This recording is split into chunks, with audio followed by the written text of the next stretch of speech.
सालों से बिछड़ा एक बेटा क्या मिल पाएगा अपनी माँ से? क्या अनिका को आर्यन के सच का पता चल पाएगा या फिर से ये राज राज ही रह जाएगा? रोहित की दादी की जान बचाने के लिए क्या करेगी अनिका? पूरे अस्पताल में अफरा तफरी मची हुई थी। डॉक्टर शालिनी और उनका पूरा स्टाफ रोहित की दादी को लेकर चिंता में था। वहीं दूसरी तरफ आर्यन बार बार अनिका से दादी को बचाने की जिद कर रहा था। मास्क की वजह से आर्यन का चेहरा साफ नजर नहीं आ रहा था, लेकिन उसकी आंखें अनिका को किसी अपने की याद दिला रही थी। अनिका को थोड़ी बेचैनी हुई और उसने आर्यन से कहा, तुम्हारा नाम क्या है? आर्यन थोड़ा सहमा हुआ था। उसने अपनी आंसू भरी आंखें पोंछी और वो अपना नाम बताने ही वाला था कि तभी एक नर्स भागती हुई बाहर आई और उसने डॉक्टर शालिनी से कहा, डॉक्टर प्लीज आईसीयू में चलिए, पेशेंट की हालत बिगड़ती जा रही है। ये सुनते ही डॉक्टर शालिनी और उनका पूरा स्टाफ तुरंत आईसीयू वार्ड में गया। अनिका भी उनके पीछे पीछे वार्ड में चली गई, जहां रोहित की दादी बेहद नाजुक हालत में बेड पर लेटी हुई थी। डॉक्टर शालिनी ने तुरंत रोहित की दादी को देखा। रोहित सर प्लीज, पेशेंट की हालत बहुत खराब है, आपको ऑपरेशन थिएटर में नहीं आना चाहिए। मैम, इन्हें मैंने बुलाया है, ये अपनी दादी माँ को देखना चाहते थे। डॉक्टर अनिका प्लीज आप इन्हें जाने के लिए कहिए, ऑपरेशन थिएटर में बाहर के लोग अलाउड नहीं हैं। शालिनी जी, दादी माँ को बचाने के लिए आपको ऑपरेशन करना होगा। रोहित के ये कहते ही डॉक्टर शालिनी ने अनिका की तरफ हैरत भरी नजरों से देखा। रोहित पेशेंट का पोता तो था ही और साथ ही साथ हॉस्पिटल का ट्रस्टी भी, इसीलिए रोहित की बात का मान रखते हुए, मिस्टर मारवा, दादी माँ की कंडीशन बहुत कॉम्प्लिकेटेड है। अगर इस वक्त उनका ऑपरेशन किया तो 70% चांसेस हैं कि ये ऑपरेशन फेल हो जाए। मुझे प्रॉब्लम नहीं, सोल्यूशन बताइए। आपके पास दादी को बचाने का कोई और तरीका है? एक ट्रीटमेंट है जिसके जरिए दादी माँ को कुछ वक्त के लिए होश में लाया जा सकता है। कुछ वक्त से आपका क्या मतलब है? मेरा मतलब है वो थोड़ी देर के लिए होश में भी आ जाएंगी, मगर इस ट्रीटमेंट के बाद। ट्रीटमेंट के बाद क्या? प्लीज डॉक्टर, जो कुछ भी है साफ साफ कहिए। ऑपरेशन के बाद दादी माँ एक दिन के लिए फिर से पहले जैसी हो जाएंगी, लेकिन एक दिन के बाद वो हम सबको छोड़ के भी। डॉक्टर शालिनी की अपनी बात पूरी करने से पहले ही रोहित के चेहरे का रंग उड़ गया था। एक पल के लिए उसका पूरा शरीर सुन्न पड़ गया था। ऑपरेशन पॉसिबल है। एक्सपेरिमेंट करने का वक्त नहीं है। देखिए मिस्टर मारवा, मेरे बताए हुए ट्रीटमेंट के जरिए दादी माँ को थोड़ी देर के लिए होश में ला सकते हैं, ताकि वो लोगों को बता सकें कि इन सब के पीछे कौन है। आपकी पहली प्रायोरिटी पेशेंट की जान बचाना होना चाहिए, ना कि सही गलत का फैसला करना। आई एम सॉरी मिस्टर मारवा, मुझे बस आर्यन की फिक्र हो रही है। रोहित ने डॉक्टर शालिनी से कोई भी सजेशन लेना बंद कर दिया था। वहीं अनिका के मन में अभी भी आर्यन की झलक घूम रही थी। वो अपनी जिंदगी के सभी तार उस बच्चे से जोड़ने की कोशिश कर रही थी, लेकिन फिर भी वो कुछ समझ नहीं पा रही थी। रोहित के कहने पर अनिका का ध्यान टूटा। मिस अनिका, अब आप बताइए, ये ऑपरेशन हो सकता है या नहीं? यस, दादी माँ का ऑपरेशन हो सकता है। रोहित को अब डॉक्टर शालिनी की बात का फर्क नहीं पड़ रहा था, लेकिन क्या अनिका अपनी बात को लेकर कॉन्फिडेंट थी? ये सवाल रोहित की आंखों में साफ झलक रहा था। The success rate is 90%। Miss Anika, आप ऑपरेशन की तैयारियां शुरू कीजिए। थोड़ी देर में ऑपरेशन थिएटर रेडी हो गया। अनिका सर्जरी के वक्त सिर्फ अपने स्टाफ पर भरोसा करना चाहती थी, इसीलिए पहले से ही उसने अपनी असिस्टेंट लिया को बुला लिया था। लिया भी ये केस देखकर असमंजस में थी और उसने अनिका से कहा, डॉक्टर अमृता, पेशेंट की उम्र बहुत ज्यादा है और रिपोर्ट्स देखकर लग रहा है कि पेशेंट की असली प्रॉब्लम क्लॉटिंग नहीं, उसका हार्ट है। तो फिर आपने ये ऑपरेशन करने का डिसीजन क्यों लिया? तुम टेंशन मत लो, मैं सब मैनेज कर लूंगी। मुझे बस हमेशा की तरह तुम्हारे सपोर्ट की जरूरत है। जैसे जैसे अनिका ऑपरेशन कर रही थी, वैसे वैसे पूरे स्टाफ की धड़कनें तेज होती जा रही थी। 5 घंटे तक चली सर्जरी के बाद थकी हुई अनिका ऑपरेशन थिएटर से बाहर आई, जहां वेटिंग एरिया में इंतजार करता हुआ रोहित भागता हुआ अनिका के पास आया और ऑपरेशन के बारे में पूछने लगा। अनिका को रोहित की बातें मानो सुनाई ही नहीं दे रही थी।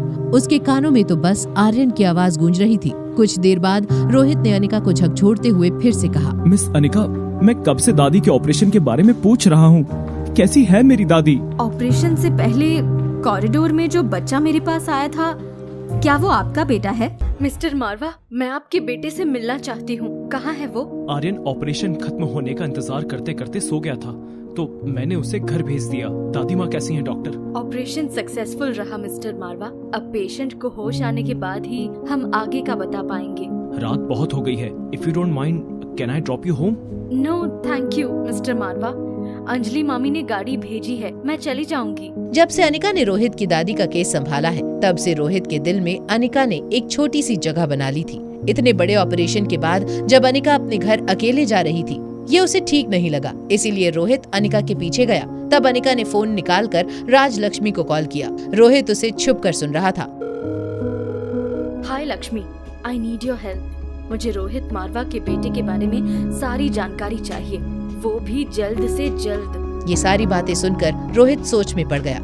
अनिका उसके लिए एक पहेली बनती जा रही थी। उसे समझ नहीं आ रहा था कि अनिका आर्यन के बारे में क्यों जानना चाहती थी। रोहित फिर से ऑपरेशन थिएटर के बाहर चला गया। राजलक्ष्मी ने मजाक करते हुए अनिका से पूछा, चक्कर क्या है madam?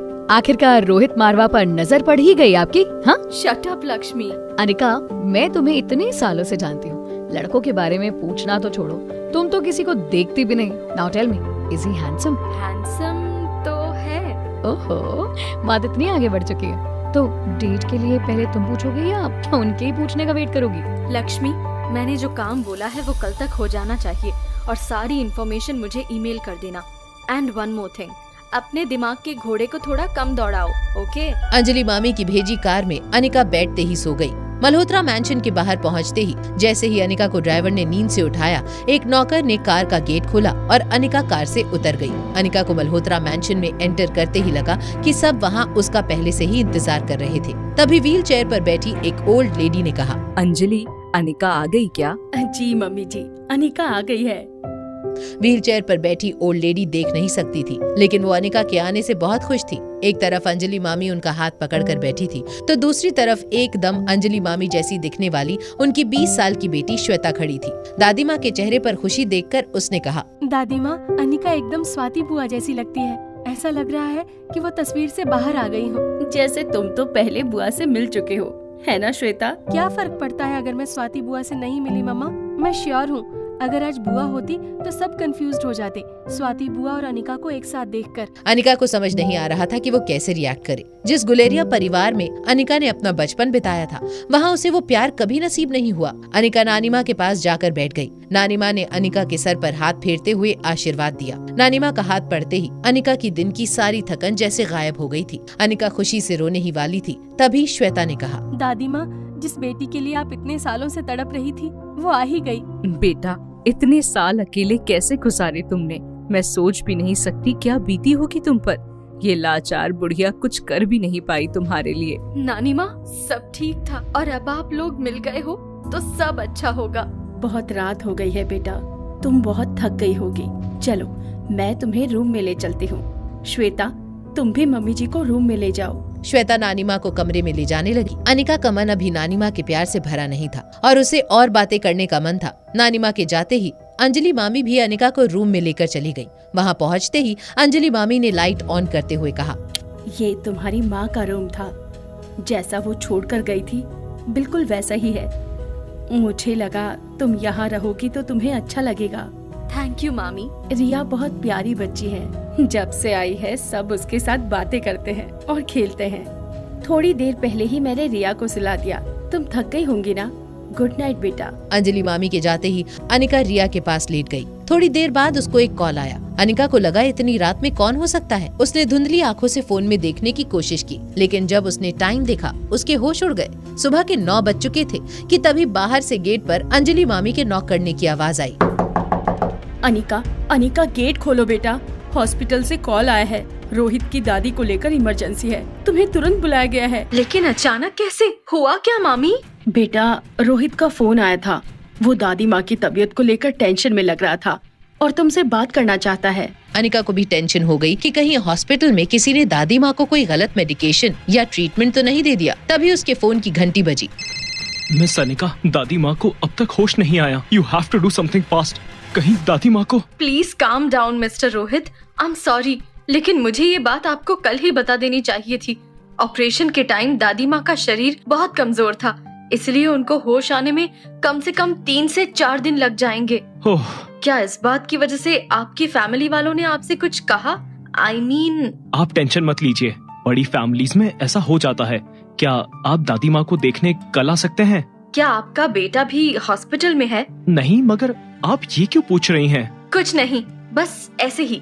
And you know mister मारवा, आज मेरी अपॉइंटमेंट्स पहले से ही फिक्स्ड है। एंड डोंट वरी, आपकी दादी माँ एक सेफ एनवायरनमेंट में है। फोन रखकर रोहित आईसीयू की विंडो से अपनी दादी को देखने लगा। अचानक रोहित के मन में ख्याल आया कि आखिर अनिका ने उसके बेटे के बारे में क्यों पूछा। अनिका के इंटेंशंस को लेकर रोहित के मन में शक बढ़ता ही जा रहा था। रोहित को परेशान देखकर धीरज रोहित के पास आया। क्या हुआ, तबीयत कैसी है? कुछ दिनों में उन्हें होश आ जाएगा। Oh thank God, that's a good news. पर तुम्हें क्या हुआ रोहित? तुम टेंशन में नजर आ रहे थे। रोहित की उलझनों में इजाफा लगातार जारी था। पहले दादी और अब अनिका का यूं बार बार आर्यन के बारे में पूछना। धीरज, कोई 20 से 25 साल की लड़की अगर आर्यन के नजदीक आना चाहती है तो उसका क्या मतलब हो सकता है? मतलब साफ है, वो लड़की तुमसे शादी करके आर्यन की सौतेली माँ बनना चाहती है। अब इम्पोर्टेंट ये है, क्या तुम्हें वो पसंद है या नहीं? अगर मैं कहूँ कि उस लड़की को मुझ में इंटरेस्ट नहीं है तो? 25-26 साल की लड़की तुम्हारी बहू बनने के सपने देख रही होगी। आर्यन तो अभी बहुत छोटा है। अच्छा, अगर आप फ्री हो तो क्या मुझे बलवीर सर की एकेडमी ले जा सकते हो? रोहित ने धीरज की इस बात का कोई जवाब नहीं दिया और आईसीयू वार्ड से बाहर की तरफ चलने लगा। धीरज उसके पीछे गया। कहाँ जा रहे हो आप? आर्यन को पिकअप करके मैं सर से मिलने जा रहा हूँ। तुम आना चाहते हो तो चलो।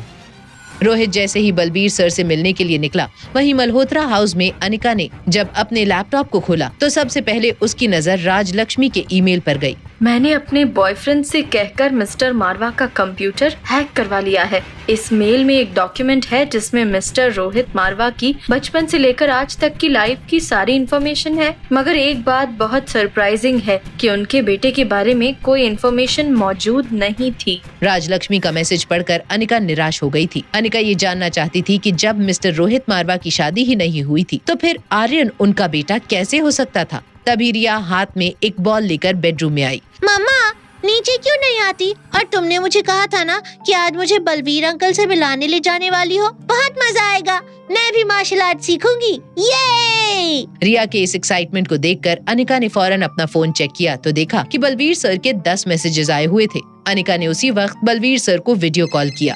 भरी जवानी में बुढ़ी हो गई हो, सूरज माथे पे चढ़ गया है और तुम हो जिसकी नींद ही नहीं खुली। अगर मुझे पहले पता होता तो मैं रिया को लेने के लिए किसी ड्राइवर को भेज देता। अनिका ने इशारे से बलवीर सर को चुप रहने के लिए कहा और फिर फोन का कैमरा रिया की तरफ किया तो रिया को देखते ही बलवीर सर का सारा गुस्सा गायब हो गया और वो रिया को देखकर इमोशनल हो गए। मैं और मम्मा अभी आपसे मिलने आ रहे हैं। तो बादशाह, फिर देर किस बात की, जल्दी आ जाओ। आप बस आंखें बंद करके खोलिए, हम वहाँ पहुँच जाएंगे। वहाँ ब्रह्मपुत्र मार्शल आर्ट्स एकेडमी में रोहित, धीरज और आर्यन रिसेप्शन पर बलवीर सर का वेट कर रहे थे। सामने दीवार पर बलवीर सर की सारी ट्रॉफीज, देश विदेश के बड़े पहलवानों के साथ उनकी फोटोज लगी हुई थी। थोड़ी देर बाद बलवीर सर ट्रेनिंग सेंटर से रिसेप्शन हॉल में आए। उनका चेहरा देखकर लग रहा था कि वो रोहित मारवा को यहाँ देखकर खुश नहीं थे। आज यहाँ क्यों आए हो? क्या तुम्हारा गुरु सुखबीर भगवान को प्यारा हो गया? मैं यहाँ सुखबीर सर के कहने पर नहीं आया। मैं चाहता हूँ आप मेरे बेटे को अपना स्टूडेंट बना लें। बलवीर सर के चेहरे के हाव भाव ये साफ बता रहे थे कि उन्हें इसमें कोई इंटरेस्ट नहीं था। तभी उनकी नजर आर्यन पर पड़ी। रिया बेटा, तुम? मैं रिया नहीं, आर्यन हूँ। सर, लगता है आपको कोई गलतफहमी हो गई। अच्छा, तुम रिया नहीं आर्यन हो? क्या मैं आपको लड़की लगता हूँ? सर, ये मेरा बेटा आर्यन है।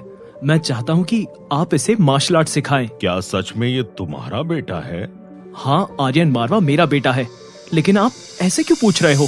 बलबीर सर के हाव भाव से ये साफ नजर आ रहा था कि उन्हें आर्यन को ट्रेन करने में कोई दिलचस्पी नहीं थी। इससे पहले कि बलबीर सर किसी न किसी तरीके से आर्यन का एडमिशन रिजेक्ट करते, रोहित ने ललकारते हुए कुछ ऐसा कहा जिससे सुनते ही रिसेप्शन एरिया में खड़े सभी लोग चौंक गए। ठीक है, फिर मैं आपकी अकेडमी को चैलेंज करता हूँ। अगर आपके किसी काबिल रेसलर को मैंने हरा दिया तो आपको आर्यन को एडमिशन देना पड़ेगा। भाई, ये क्या बोल रहे हो तुम? एक बार आसपास खड़े मुस्टंडे को तो देख लो, ये लोग तुम्हारा कीमा बना देंगे। रोहित ने धीरज की बातों को ऐसे अनसुना किया जैसे वो बातें उसके कानों तक पहुंची ही ना हो। रोहित बस किसी भी कीमत पर आर्यन का एडमिशन इस अकेडमी में करवाना चाहता था। तो वहीं दूसरी तरफ बलबीर सर को ये समझ आ गया था कि हो ना हो यही अनिका का खोया हुआ बेटा हो सकता है। मिल गया, आखिरकार ये मिल ही गया। कौन मिल गया? आप किसकी बात कर रहे हो? अरे, मेरा मतलब था कि मुझे मेरा शिष्य मिल गया। रोज शाम को ट्रेनिंग खत्म होने के बाद आर्यन को ले जाना। अब तुम लोग जाओ यहाँ से। सर, काफी सालों से मुझे भी आपसे मार्शल आर्ट सीखना था। मुझे भी आप अपना स्टूडेंट बना दीजिए। बिल्कुल नहीं, तुमने ये सोच भी कैसे लिया कि तुम मेरे स्टूडेंट बन सकते हो? मेरे स्टूडेंट बनने के लिए पहले काबिल बनो। बिना किसी हिचकिचाहट के बलबीर सर ने सरेआम धीरज को जलील कर दिया था। इसके पहले कि धीरज हिम्मत जुटाकर बलबीर सर को कुछ बोल पाता, वो आर्यन का हाथ पकड़कर ट्रेनिंग सेंटर की ओर चले गए। मुझे रिजेक्ट करके आप आर्यन जैसे बुद्धू और कमजोर लड़के को एडमिशन दे रहे हो? एक दिन ये आपकी एकेडमी को ले डूबेगा और उस दिन आप जरूर पछताओगे। धीरज, गुस्से में कुछ भी मत बको। अगर सर ने मना किया है तो कुछ ना कुछ कमी देखी होगी तुम्हारे अंदर। माना कि मैं तुम्हारे जितना इंटेलिजेंट नहीं हूँ, लेकिन आर्यन जितना बेवकूफ भी नहीं। आखिर मुझ में क्या कमी है? एक छोटे बच्चे के साथ खुद को कंपेयर कर रहे हो और तुम पूछ रहे हो क्या कमी है तुम में? रोहित की इस बात का धीरज के पास कोई जवाब नहीं था। वो गाड़ी में बैठकर वहाँ से निकल गया। वहीं दूसरी ओर बलबीर सर आर्यन को ऑफिस में ले जा रहे थे। अकेडमी की खराब हालत देखकर बलबीर सर ने कहा, अकेडमी को मरम्मत की काफी जरूरत है। मैं भी अब बूढ़ा हो रहा हूँ, इसलिए मैं चाहता हूँ कि कुछ सालों बाद मेरे होनहार स्टूडेंट इस अकेडमी को आगे बढ़ाएं। आज से तुम मेरे शिष्य हो और मैं इस बात से बहुत खुश हूँ। मेरे एडमिशन की वजह से? हाँ बेटा, क्योंकि इस वजह से ही अनिका को उसका खोया हुआ बेटा मिलने वाला है। तुम जानते नहीं, लेकिन पिछले 6 सालों से वो तुम्हारी तलाश में थी। कुछ देर में तुम्हारी जुड़वा बहन और अनिका यहाँ पहुँचते ही होंगे। अनिका के आने की खबर सुनते ही एक पल में ही मानो आर्यन की दुनिया पलट गई। वो सच जो आर्यन और रिया बड़े ही शातिर तरीके से छिपाते आ रहे थे, वो सच अब सबके सामने आने वाला था। बलबीर सर ने आर्यन के चेहरे पर झलकता डर 1 सेकंड में पकड़ लिया। क्या हुआ? तुम्हें तुम्हारी माँ से नहीं मिलना? नहीं। क्या तुम पहले से अनिका को जानते हो? क्या तुम्हें वो अच्छी नहीं लगती? ऐसी बात नहीं है, मॉम तो बहुत अच्छी है, लेकिन अभी मॉम और डैड को सच बताना ठीक नहीं होगा। इसलिए मैंने और रिया ने डिसाइड किया है कि जब तक मॉम दादी माँ का ऑपरेशन ना पूरा कर दे, तब तक इस बात को राज रखेंगे। आर्यन और रिया की सूझबूझ से बलबीर सर हैरान हो गए थे। इतने छोटे बच्चों में इतनी समझ देखकर बलबीर सर को यकीन हो गया था कि ये दोनों बच्चे इस अकेडमी का नाम रोशन करेंगे। तो आज से मार्शल आर्ट सीखने के लिए तैयार? लेकिन सर, आपको एक प्रॉमिस करना पड़ेगा। कैसा प्रॉमिस? यही कि आप मेरे और रिया के बारे में डैड और मॉम को नहीं बताएंगे। अगर मैं तुम्हारी बात ना मानूं तो फिर मैं आपका स्टूडेंट नहीं बन पाऊंगा। इसके पहले कि बलबीर सर और आर्यन किसी नतीजे पर पहुंच पाते, उन दोनों को रूम के बाहर किसी की हलचल की आवाज आई। दोनों हैरानी से दरवाजे की ओर देखने लगे। बलबीर अंकल, कहाँ हो आप? मेरे आने की खबर सुनकर क्या आप छुप गए? रिया?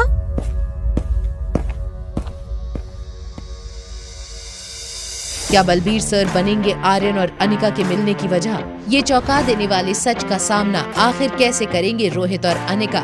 अनिका मिल पाएगी अपने बेटे आर्यन से या किस्मत फिर से खेलेगी कोई नया खेल? जानने के लिए देखिए अगला एपिसोड सिर्फ पॉकेट एफएम के YouTube चैनल पर। और एक लड़की को देखा तो के सारे एपिसोड्स को सुनने के लिए डिस्क्रिप्शन में दी हुई लिंक से डाउनलोड कीजिए पॉकेट एफएम।